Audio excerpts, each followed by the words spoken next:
दोस्तों, हमारा आज का टॉपिक बहुत इंटरेस्टिंग है और आज हम बात करेंगे रेशनलिज्म वर्सेस इमोशनलिज्म। जी हाँ, मुंतक बमुकाबला आपके जज्बात।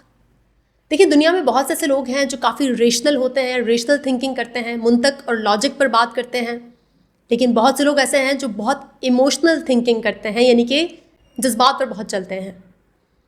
अपनी पुरानी कुछ वीडियोज़ में मैंने एस्ट्रोलॉजी का बहुत जिक्र किया और उस पर मैंने एक वीडियो में तो बाकायदा एक छोटी सी ट्रिक भी शेयर की, क्योंकि मैं देखना चाहती थी कि लोगों का क्या रिएक्शन है। लोग अगर एस्ट्रोलॉजी यानी कि इल्म नजूम पढ़ते हैं तो किस तरह से पढ़ते हैं और कितना अटैच है उस इल्म के साथ।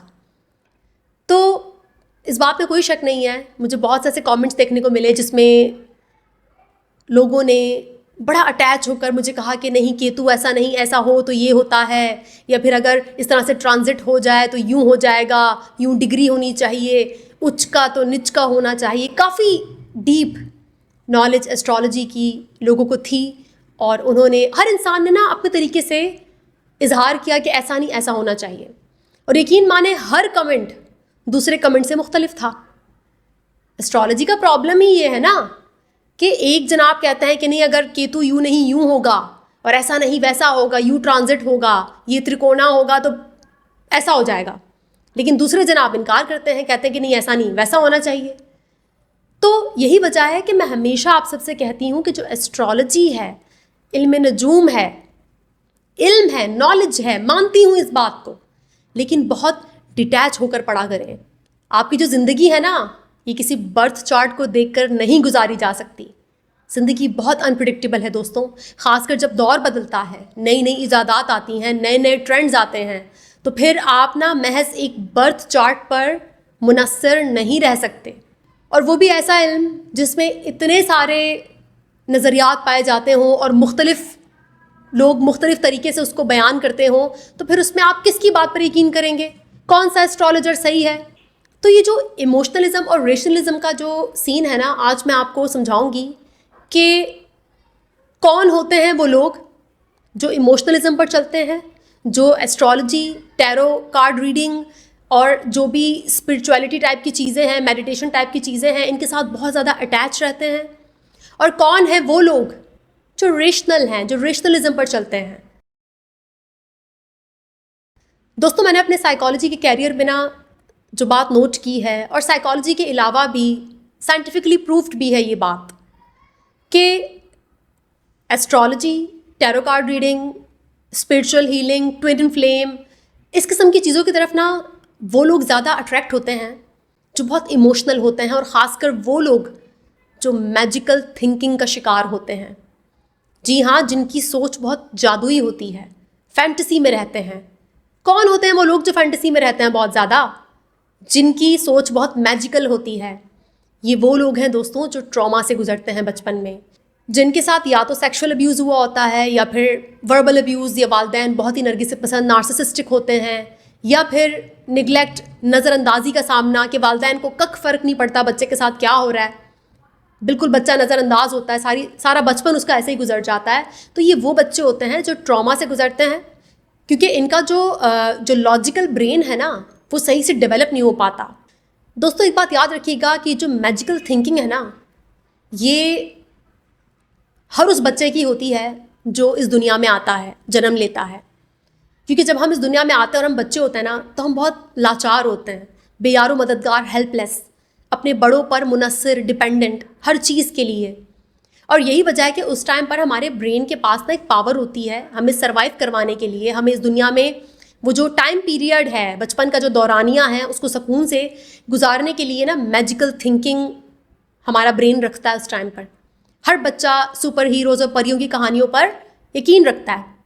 लेकिन जैसे जैसे वक्त गुजरता है, हमारा लॉजिकल ब्रेन, जो मुंतक वाला हमारा दिमाग है, वो भी नशोनुमा पाता है, और हमें समझ में आ जाता है वक्त गुजरने के साथ कि भाई मैजिक वैजिक नहीं होता, लॉजिक है, काम है, दुनिया है, चलना है इसमें। इसका ये मतलब नहीं है कि हमारे इमोशंस ख़त्म हो जाते हैं या बिल्कुल फना हो जाता है। इमोशंस तो हमें तब भी होते हैं, लेकिन जो हमारी मैजिकल थिंकिंग होती है ना, जो फैंटेसी होती है हमारी, वो ख़त्म हो जाती है, वो काफ़ी हद तक नॉर्मल हो जाती है, बैलेंस हो जाती है। लेकिन वो बच्चे जिन्हें बचपन में ट्रॉमा से गुजरना पड़ा हो, जिनके बचपन के हालात इतने साजगार ना रहे हों, चाहे वो सेक्सुअल अब्यूज़ हो, वालिदैन की तरफ से नज़रअंदाजी यानी कि निगलेक्ट हो, इमोशनल अब्यूज़ हो, गुर्बत हो, शऊर ना होना वालिदैन के पास, तो हम परस्ती के माहौल में बड़े होना, पलना बढ़ना उस माहौल में, तो ये चीज़ें ना बच्चे को ना मैजिकल थिंकिंग वाले फेज़ में, उस स्टेज में स्टक कर देती हैं, फंसा देती हैं।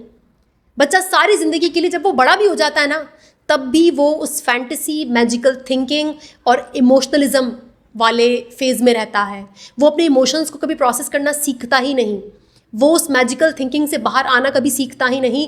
तभी ऐसे लोगों को जो ट्रॉमा से गुजरे हों, उनको इस किस्म की चीज़ें ना बहुत अट्रैक्ट करती हैं, एस्ट्रोलॉजी और मेडिटेशन और ट्विन फ्लेम और टैरो कार्ड रीडिंग वगैरह, क्योंकि वो अपने आप को ना इन चीज़ों के साथ कनेक्ट कर पाते हैं। और ऐसे लोग इन चीज़ों को बहुत सीरियसली लेते हैं, बहुत ज़्यादा अपने बर्थ चार्ट पर डिपेंडेंट रहते हैं। और यही वजह है दोस्तों कि बहुत से लोगों को मुमकिन है कि मेरी ये जो बातें हैं ये पसंद नहीं आएंगी, ख़ासकर वो जो इमोशनलिस्ट हैं, जी हाँ, जो रेशनलिस्ट नहीं हैं। और मैं इस बात को बहुत अच्छे से समझती हूँ और मेरा बाकायदा कंपैशन है, बहुत हमदर्दी है उन लोगों के साथ जो इमोशनलिस्ट हैं, जो अभी तक अपने ट्रॉमा को प्रोसेस नहीं कर सके हैं, जिनके पास रेशनल थिंकिंग की बहुत ज़्यादा कमी है। दोस्तों मेरी एक बात याद रखिएगा कि ये जो दुनिया है ना, शुक्र है, अल्लाह का बहुत करम है, मैं खुश हूँ इस बात पर कि इस दुनिया को इमोशनलिस्ट नहीं बल्कि रेशनलिस्ट लोग चलाते हैं। वो लोग चलाते हैं जो रेशनलिज्म पर चलते हैं। फ़र्ज़ करें अगर अमेरिका का सदर भी टैरो कार्ड रीडिंग करके ही अपने फ़ैसले करता, या टैरो कार्ड रीडिंग पर या एस्ट्रोलॉजी पर चलता, तो दुनिया का क्या हाल होता। आपको पता है वर्ल्ड वॉर 2 में भी हिटलर ने एस्ट्रोलॉजर्स नहीं बिठाए थे, उसने टैरो कार्ड रीडर्स नहीं बिठाए थे, उसने स्पिरिचुअलिस्ट नहीं बिठाए थे, बल्कि साइंटिस्ट को बोला भाई लग जाओ काम पर, जंग जीतनी है, कब्ज़ा करना है दुनिया पर, रेशनलिज्म चाहिए, साइंस चाहिए उसके लिए, कब्ज़ा करने के लिए, दुनिया पे कब्ज़ा करने के लिए साइंस चाहिए, टेक्नोलॉजी चाहिए। लगा दिया उसने साइंटिस्ट लोगों को काम पे।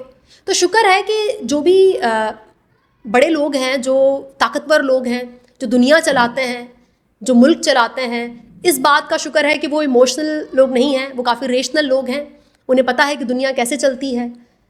आप भी कोशिश करें कि अगर ऐसा कुछ है, आप किसी मैजिकल थिंकिंग में रहते हैं, तो उसको बैलेंस करें।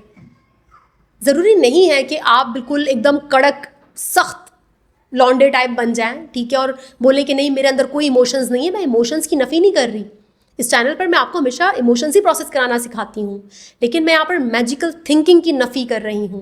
मैं मैजिकल थिंकिंग के ख़िलाफ़ हूँ, क्योंकि ये ट्रॉमा की निशानी है, ये इस बात की निशानी है कि आपको मेंटल क्लैरिटी नहीं है, आपका जो लॉजिकल ब्रेन है वो अंडर डेवलप्ड है। वो डेवलप नहीं हुआ क्योंकि आपके साथ कुछ ऐसे हादसात हुए कि आप नहीं कर सक, आपका ब्रेन नहीं बिल्ड कर सका उस स्ट्रॉन्ग रेशनल अप्रोच को, क्योंकि आप बहुत तकलीफ से गुजर रहे थे उस वक्त, और आपको मैजिकल थिंकिंग और फैंटेसी में रहना बहुत ज़रूरी था आपके लिए। लेकिन अगर अभी आप एक सेफ़ इन्वायरमेंट में हैं, महफूज हैं, बालिग हैं, तो आपको चाहिए कि आप थोड़ी रेशनल अप्रोच को अपनी ज़िंदगी में लेकर आएँ। सारे अलूम पढ़ें दुनिया के, इल्म नजूम क्या, आप तंत्र मंत्र जादू शादू सब पढ़ें, लेकिन जस्ट इल्म की तरह पढ़ें, देखें ये क्या चीज़ है। किसी भी इल्म को धुतकारना, किसी भी इल्म को बुरा कहना, ये जो है ना वो रेशनल इंसान होने की निशानी है ही नहीं। क्योंकि रेशनल इंसान वो है जो जाता है, चीज़ों को पढ़ता है, समझता है, और जो उसमें कुछ अच्छी बातें हैं उसको एक्सेप्ट भी करता है, लेकिन उसके साथ ना इतना ज़्यादा अटैच नहीं होता, उसको अक्ल कुल नहीं मानता, उसको हुर्फ़ आखिर नहीं मानता। उसको पता है कि ये भी इल्म है, इसमें फ्लॉज हैं, कितने हज़ार साल पुराना है, हज़ारों सालों की तब्दीली आई है इंसानों की दुनिया में। तो इस चीज़ को समझना बहुत ज़रूरी है, और रेशनलिज्म और इमोशनलिज्म के दरमियान एक तवाज़ुन, बैलेंस कायम करना बहुत ज़रूरी है।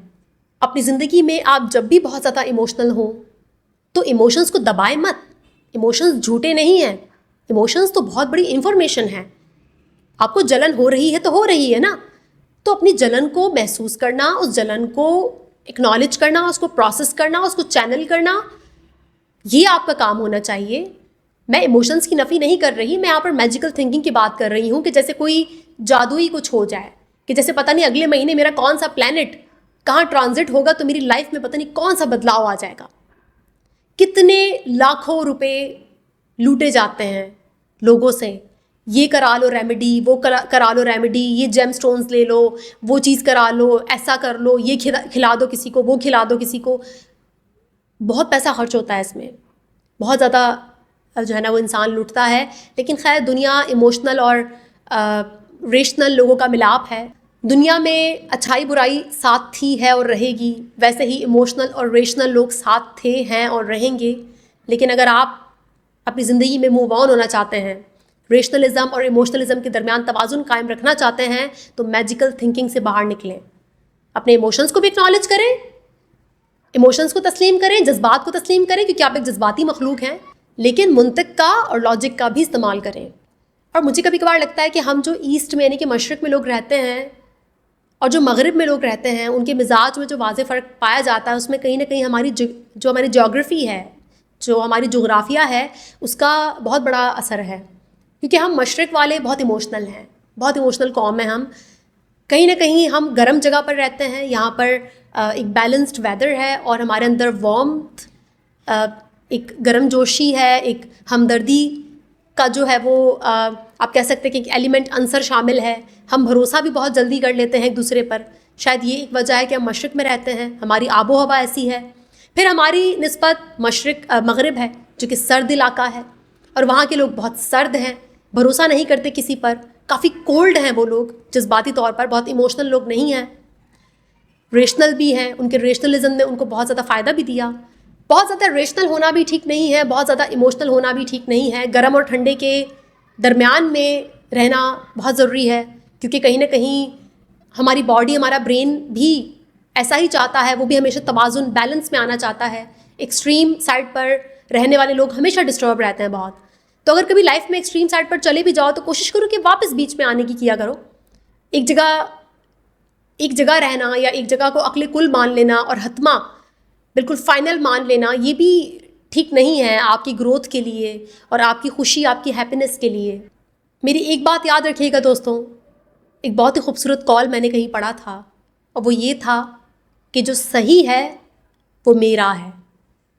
कुछ बात समझ में आई? हम में से बहुत से लोग किस चीज़ पर चलते हैं अपनी लाइफ में? जो मेरा है वो सही है, जो मैं बोल रही हूँ वो सही है। यही तो मैजिकल थिंकिंग है ना।